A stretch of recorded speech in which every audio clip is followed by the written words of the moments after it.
I understood Michael Cohen very well. What turned out he wasn't a very good lawyer, frankly. Fox and Friends is typically known as being a safe space for President Donald Trump, who was a regular viewer of the Fox News morning show. But in an interview conducted at the White House on Wednesday, Trump got a little pushback. Well, kind of.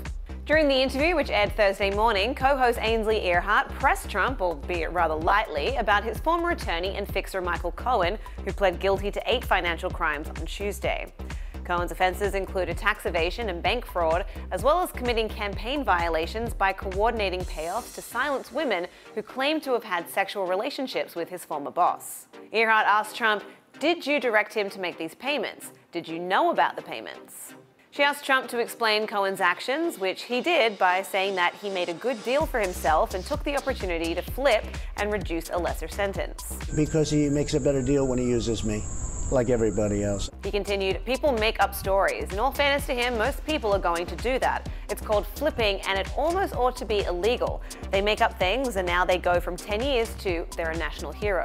Earhardt also set the stage for Trump to attack Jeff Sessions when she told him that a lot of people are frustrated with the Attorney General's Justice Department. I put an Attorney General that never took control of the Justice Department, Jeff Sessions.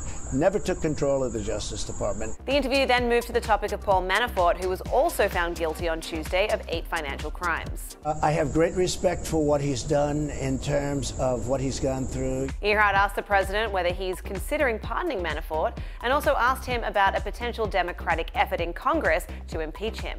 Back in the Fox and Friends studio after the sit-down was aired, Earhardt framed the rationale for the interview in a positive light for the president. Speaking to her co-hosts Steve Doocy and Brian Kilmeade, who have both interviewed the president in the last few months, Earhardt enthused, "I was so grateful that he sat down with us after such a crazy news day so we could hear his side of the story."